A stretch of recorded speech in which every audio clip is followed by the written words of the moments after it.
আসসালামু আলাইকুম। আশা করি আপনারা সবাই ভালো আছেন। সাউথ কোরিয়াতে প্রায় ৪,০০০ বাংলাদেশি শিক্ষার্থী আছে।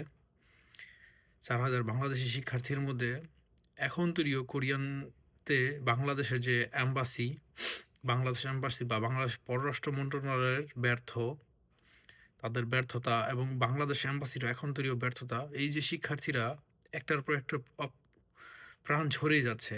কেউ দুর্ঘটনায় অথবা কেউ আপনার স্বাভাবিকভাবে মৃত্যুবরণ করতেছে।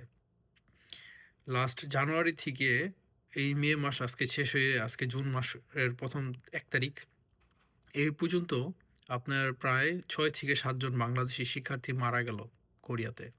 কিন্তু এখন তৈরিও কোরিয়াতে আপনার যারা এই যে আন্তর্জাতিক শিক্ষার্থী আছে, বাংলাদেশি শিক্ষার্থী আছে, তাদের কিন্তু আপনার মারা যাওয়ার পর যে ডেড বডিটা বা লাশটা এখন তৈরিও বাংলাদেশ সরকার পারল না, বা কোরিয়াতে বাংলাদেশ দূতাবাস পারল না এখন তৈরিও তাদের নিজস্ব অর্থায়নে বাংলাদেশে এই লাশটা পাঠানোর জন্য।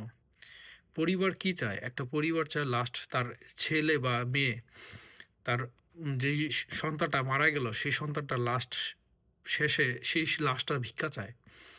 সো এই লাশটা পাঠাইতে হইলে বাংলাদেশ সরকার কেন কোনো সহযোগিতা করবে না, বা কোরিয়াতে বাংলাদেশের যে এম্বাসি আছে কোনো সহযোগিতা করতেছে না। এই লাশটা পাঠাইতে হইলে কোরিয়াতে যে প্রবাসী আছে, প্রবাসীদের হাতে ভিক্ষা চেয়ে তারপরে এই লাশ পাঠাইতে হয়। একটা লাশ কোরিয়া থেকে বাংলাদেশে যেতে প্রায় ৮ থেকে ১০ লক্ষ টাকা লাগে। এই ৮-১০ লক্ষ টাকা কোরিয়াতে প্রবাসীদের কাছে শেষমেশে ভিক্ষা চাইতে হয়। কেন এরকম ভিক্ষা চাইতে হবে? সেই শিক্ষার্থীরাও তো আপনার ২ পয়সা ইনকাম করে হলেও তো বৈধভাবে রেমিট্যান্স হিসাবে বাংলাদেশে পাঠাইছে।